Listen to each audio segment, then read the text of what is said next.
Food contributes to an individual's physical and mental well-being and expresses one's cultural identity through preparation, sharing, and consumption. Food is the great unifier that connects us across cultures and generations. Culture is influenced by food through various ways, such as the physical location, the history, tradition, customs, values, and who you cook with and for. This episode is dedicated to food that is different from the food traditionally grown, harvested, prepared, and enjoyed in our region. Starting out today with Beth and Rosanne, and I'd like to hand it over to you two ladies and tell me your names and your cultural background or your culture of origin. Hi, I'm Beth, and I am the program manager of United We Eat, which is a project of Soft Landing, Missoula. And I am from the United States, but I would say that having grown up in Germany and Syria and then lived later in Palestine as a young adult, those places really influenced me and who I am in lots of ways. Wonderful. Thank you, Beth, for sharing. And I am Rosanne Speer. I'm from Syria. I'm an assistant kitchen manager. I grew up in Syria, and after that I moved to Egypt for 7.5 years. And after that I came to here, to America. Wonderful. Well, thank you, Rosanne, for sharing. How did you get interested in cooking, and who or what influenced you? I'm interested to cook because my mom, she learned me to cook more with her, and I used to cook with her at her kitchen.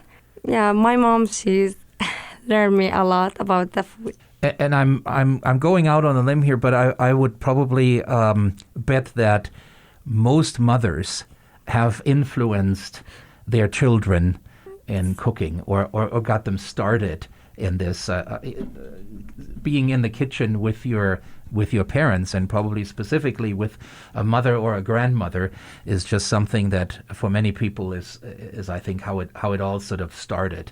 And Rosanne's mom, Muna, is a very talented chef. She's one of the chefs for our program, United We Eat, as well. And she ran a restaurant in Egypt, in Cairo, for years. So Rosanne has professional experience as well. Right. Wonderful. What is the meaning of food in your culture? And I'm thinking here, Rosanne, food can have different purposes. The most important one is to nourish a body so it functions. Yes. But it can have other meanings too, and that's what I'm interested in, and is for you and in your culture, are there different important parts that are connected to food other than filling your tummy and functioning as a human being? Yeah, food is love and share with family, and like when we are cook all together, that's make more fun, more love, and it's better because it's like another taste for the food. So the idea of the best meal is the one that you enjoy with others. Yes. And being in a family setting. Yeah, and it's funny, I grew up in Syria from 1st to 3rd grade, and when we came back to the U.S., my family would continue the traditions that we learned in Syria and invite people over, because it felt like in Syria, hospitality and guests was such an important part of the culture. And, we'd make coffee and make them feel special and push more food on them in the ways that we learned in Syria. And I think that was a really special part of my growing up, too. And I think this is so important what you just said, Beth, that when somebody has an experience that is outside of one's cultural setting, it's not only the experience itself that shapes one, but I think it's also what you learn and what you love and what you decide to actually embed in your own culture when you come back and return to your home culture. I think it's this cultural this cultural adaptation in a way that takes place. And all of a sudden, people bring something back from the place they visited and say, this was so important to me that I decided this shouldn't stop once I left the place, but it should continue. And so I embedded it in my own culture and continue doing it. I think that's such a neat experience, and in a way shows that this can continue. It's not limited to a place, but it can actually continue because you want it to continue. What excites you about food? Is it where it comes from? Is it what it tastes like? Is it what you can do with it? What excites you about food? When I try the new food from like another countries, the first bite for me, it's like make me travel to this country and feel all the spices. Yeah. The spices, I'm sure, are a big part of this, but what does food preparation as a whole mean to you? As in, how do you feel when you cook? Is there a certain mood you either have to be in order to cook, or that gets you in a certain mood as you cook? It's like a different a little bit, because like every single chef, it's different, and we try to do at the kitchen also, like it's the same for her countries. Like Eritrean, we do some music and some spices there just for Eritrean, and it's make everything like we are there. Yeah, Rosanne's talking about how we kind of set the scene in the kitchen at United We Eat. We cook in a commercial kitchen at the First United Methodist Church, which is down in the basement, and it feels like a church kitchen. But like she said, when we have an Eritrean chef who comes, we ask them what music they like, and we put their music on. We ask them, how do you say hello in your language? And we write it on a whiteboard so all our volunteers and then the people who come and pick up their food can say hello or thank you in Eritrean. The kitchen is full of the smell of Burberry, which is a really unique spice and makes Eritrean food so tasty. I think that's one of the really important parts of United We Eat, trying to give the chefs a little taste of home and, shift some of the power imbalances of, having people come and pick up their food and saying hello, and then feeling awkward because they don't know the language and feeling like they're trying something new. And it's an interesting dynamic that we try to create and share with the community. So. And here I thought listening to Italian music when I eat a pizza was unusual, but I'm happy to hear that this is actually part of your setting an entire cultural stage around the food preparation or the food consumption, which I agree is making this a wholesome experience and not just one aspect of it, but the language, music in the background, anything that contributes to sharing the flair or the atmosphere of a place. That makes a lot of sense. Yeah, we have one chef, Omar from Guinea, who plays drums during the entire pickup, and it's so loud and so fun. Right. And people can't hear anything, but it's amazing, and people really enjoy that too. And I think stimulating different senses as you have an experience, if that is visual or audio or taste or, kinesthetic. I mean, I think all of those in a combination make for such a richer, lasting impression than when you just eat something and you move on and that's it. I'm always thinking of, cultural immersion and the difference when somebody, for example, learns a language. And I think it's so difficult to do this in one's own culture because you're learning it in a classroom and your mind has just started to deal with the other language, and you go out and you run into your first friend and you switch to English and everything stops. And so creating an environment where it doesn't stop right away, but where there is more to it, where there is an entire atmosphere created that you're not just eating the food from the country, but you're also enjoying a little bit of language education and learning how to say hello and this tastes wonderful, or some simple sentences that go around a meal preparation or a meal enjoyment. And then to have music in the background or somebody play music makes this something that isn't necessarily beginning and ending, but it's something that carries over. So that I'm sure that that's one big reason for your program having the success that it has. It's that it's not just food, but there is so much more that comes with it. Yeah, and we've heard from customers over the last year and a half that they've really enjoyed, eating the food, and then it sparks curiosity in them. They say, well, why do people eat this particular spice? And then they do some research, and then they use it as a educational tool for their children. And I think especially in the times of pandemic where we don't travel much, right, this is a way to really experience the world and evoke that wonder that a lot of us kind of long for. Right. Now you really got me interested, Beth and Rosanne, about the United We Eat program. When did it start, and how does it exactly work? Yeah, so our popular take-home program, United We Eat at Home, started in 2019 with a pilot project that lasted about 14 weeks, and we found that it was very popular. People were very eager for this food, and that was even before the pandemic. And then in 2020, myself and our kitchen manager were brought on to really grow the program, and we started right back up again, and it's really taken off since then. We've been going ever since, and we hired Rosanne on as kitchen assistant manager in June of 2021, and she's been an indispensable part of the program ever since.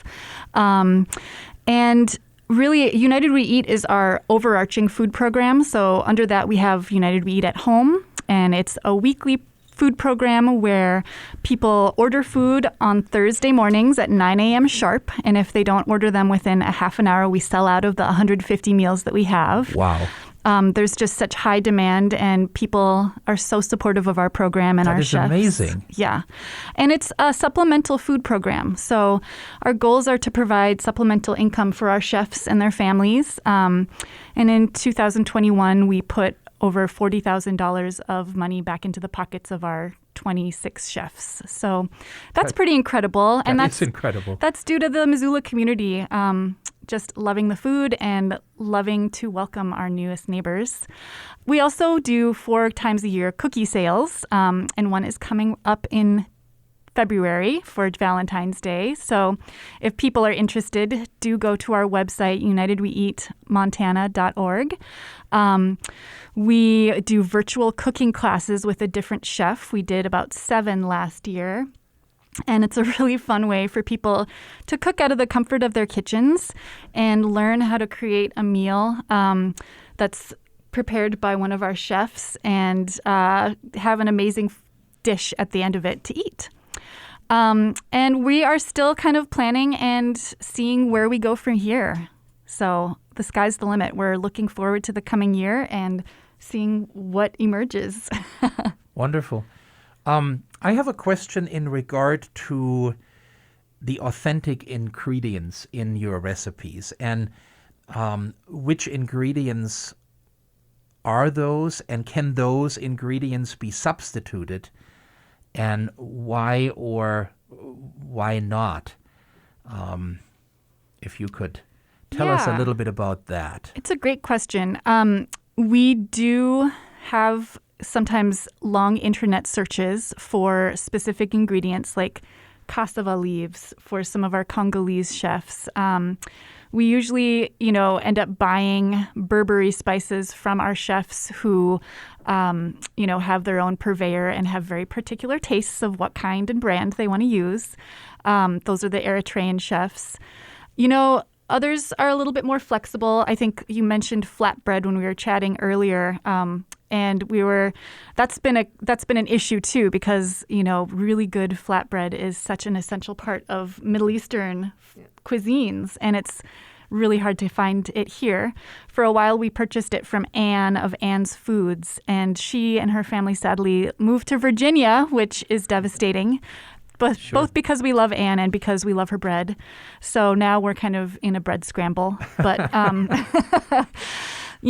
so encouraging possibly some of our chefs to take on the tandoor oven and start their own bread business. But in the meantime, ordering it from out of state, sadly. So, it is important to have these really particular ingredients that make a dish what it is. And I'm glad to hear this. It reminded me of an experience that I had probably 25 years ago, where I was invited to a German dinner, and it was made clear to me in the beginning that the recipe was German, but that nobody had the original German spices. And they said, well, we just substituted them with some things that we thought were close.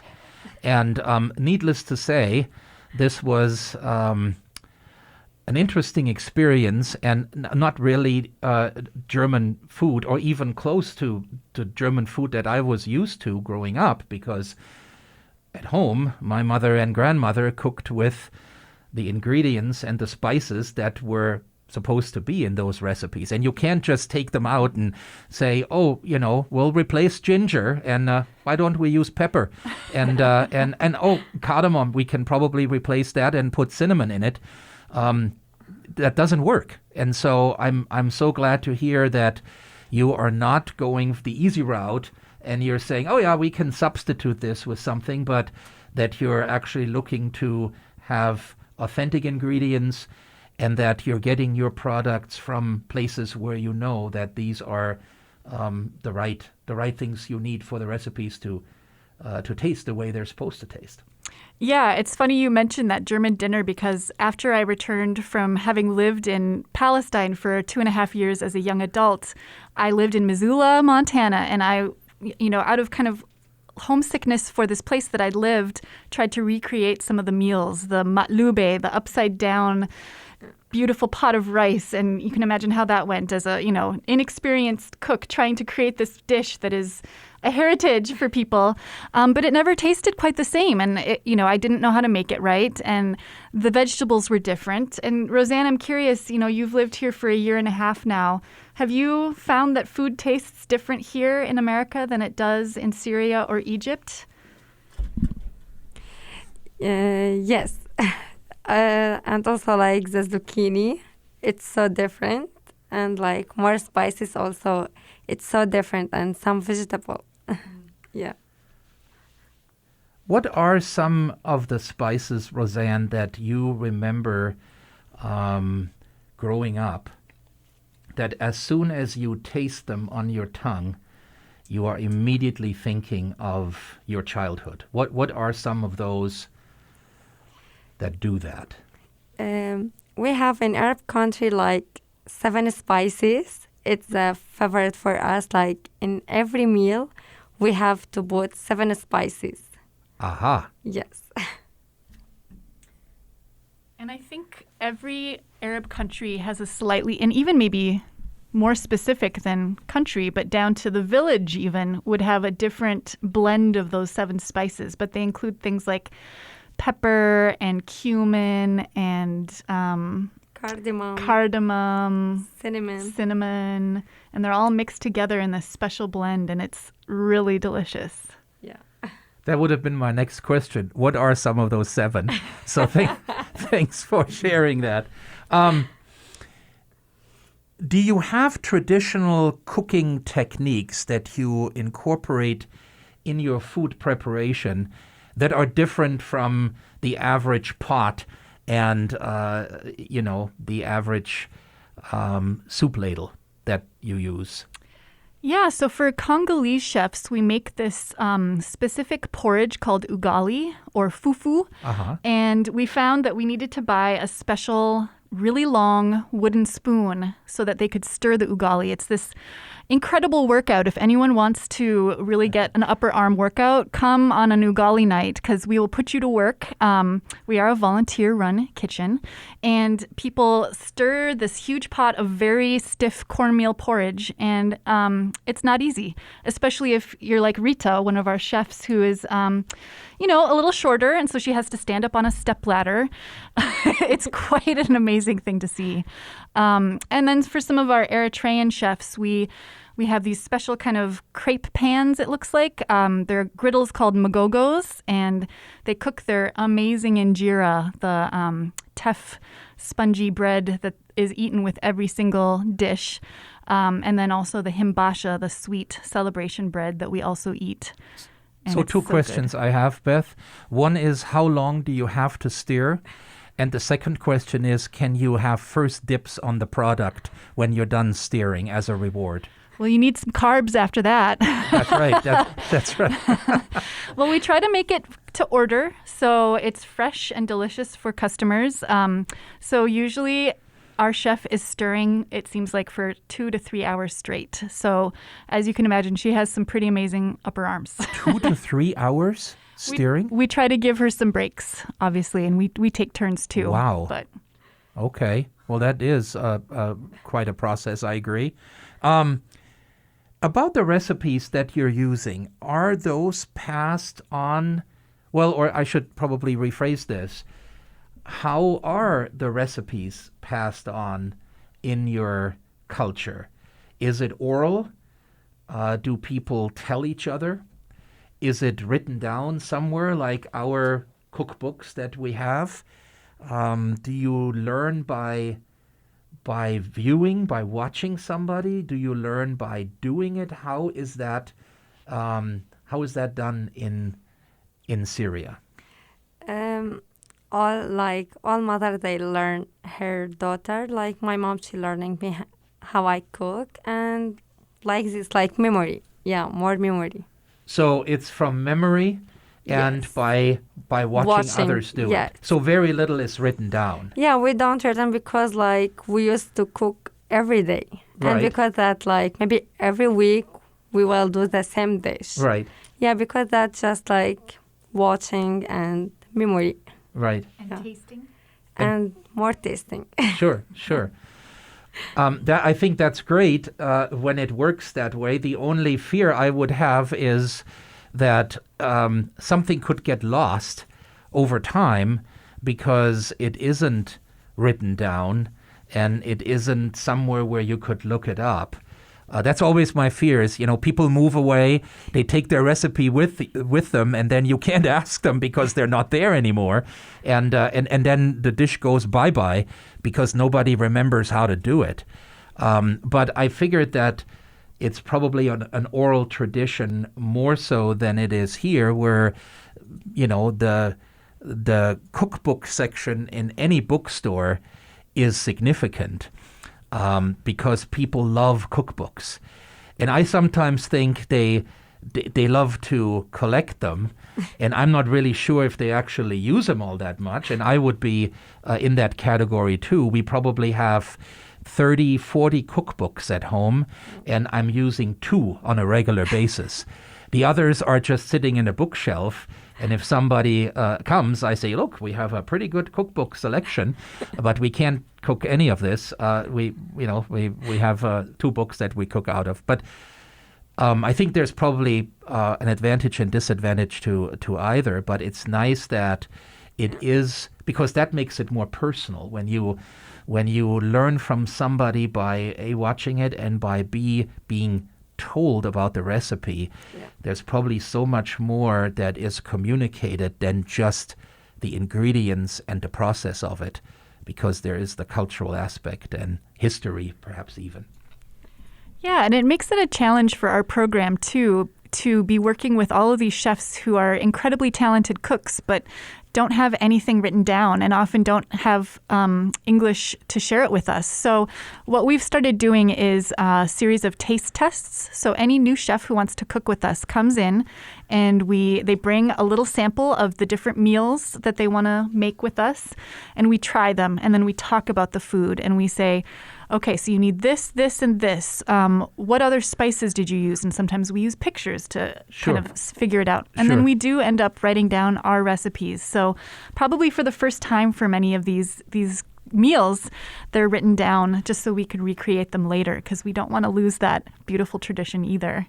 But it can be hard to, translate a meal that they've cooked for a family or, at most a few people to something that tastes good on a larger scale for Right. 150 people. And I think, again, a great example of cultural adoption where you say we haven't done it that way, but we would like to start it so that we ourselves can create a memory bank of this that we can actually pass on. And it's not all just oral, but we actually have something that we can hand over to the next person that, as the next chef, or if a community member is interested, to say, here, this is, what the ingredients are, and this is the process of it.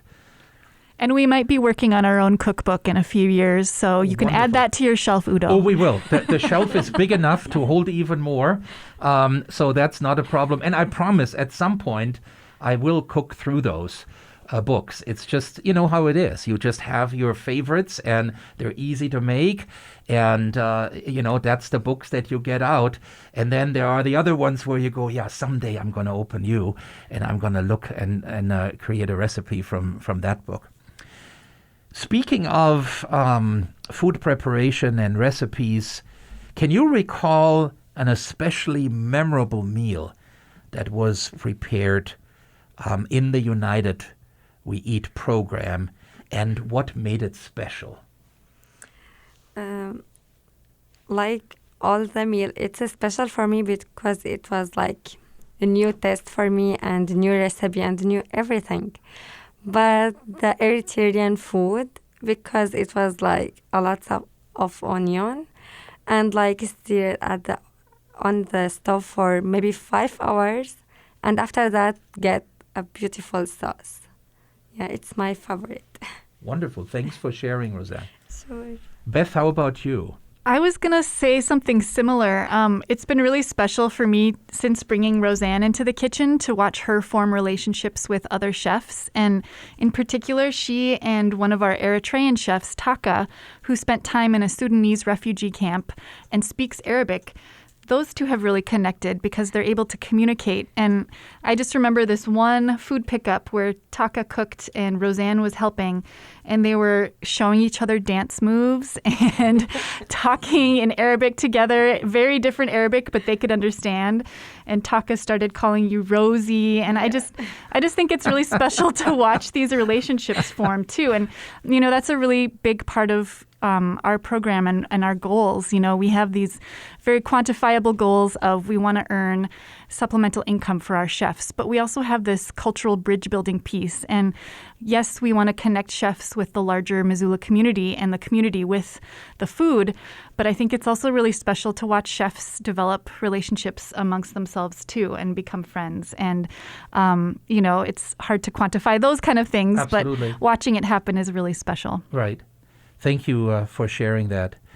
Rosanne, has your relationship to food changed over your lifetime from when you were a child and a teenager and now as an adult? Yes, sure. Because like when I was young, like more food I can't eat it because I don't like it. And sometimes I be like, I don't like some spices and it's weird for me. But when I start to know more about the benefit for food, or it's so good for me and for my body, and after that I start to eat everything. And like now also everything it's changed in my life because I cook with like a different chef from the world, and that's make everything so change. Sure. Thank you. My last question for the two of you is there anything else about you, your culinary talents, or your food that we have not talked about, but you think it's relevant for our listeners to know? I mean, I think it's kind of special that you had so much time. So Rosanne was also a law student in Egypt before she came wow. here. Wow. So, she's taking Very a detour. She's very smart. As well as talented. Yep. She's taking a detour into the kitchen for a while, and we're grateful to have her. But, I think it's special that you were able to work in your mom's kitchen in Cairo, and then you're gifting us with your culinary abilities too. I don't know if there's like kind of a a through line or something that you can talk about with that, coming from Egypt to here and cooking, or the United We Eat program? Anything you'd like to say about that? I want to say thank you so much, and food it make us happy, and thank you to share with us the food and make us to do food with you and try our food also, and traveling with us for all countries with all the chefs we have. Wonderful. Rosanne, thank you so much. I think the happiness and love that is connected to food and food experiences came out of your last statement. And I thank you for being part of the podcast, and you, Beth, for coming over and doing that together. That was really, really special. Thank you. Yeah, thank you, Udo. And it's been so fun to talk about food on this podcast today. Soft Landing Missoula is an organization dedicated to helping Missoula be a more welcoming place where refugees and immigrants can thrive and live their best lives. And it's not hard to do because Missoula is amazing and people are so supportive and want to make our newest neighbors feel welcome. It's such a hard problem to have these meals sell out week after week and have people complain that they want to support us, but they can't get to the food fast enough. So, if you are looking to get involved and support us in some way, there are lots of different ways to do that. We are a volunteer-run program. If you are interested in chopping onions, like Rosanne said, we have a lot of onions to chop, or helping to, meet chefs and learn some of their cooking secrets. Come on over. We'd love to have you. If you are really determined to try this food, I recommend setting an alarm at 9 a.m. on Thursdays. We start back up in March. So just make sure you order within the first few minutes after 9 a.m. and you'll probably be able to get some food.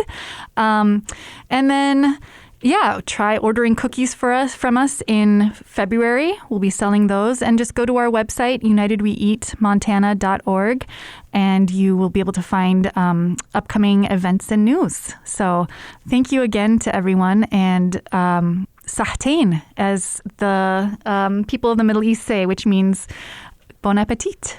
Many thanks to all our guests today for sharing their stories, their culture, and their passion about international cuisine. To the listeners near and far, please join me again next month for a new episode of International Voices. As always, thank you for listening. Those of you who are regularly tuning into International Voices know, being of German descent, I usually end with a German farewell. Dankeschön fürs Zuhören. International Voices is brought to you by Global and Cultural Affairs of Arts Missoula and The Trail 1033. This and previous International Voices podcasts can be found at artsmissoula.org and thetrail1033.com.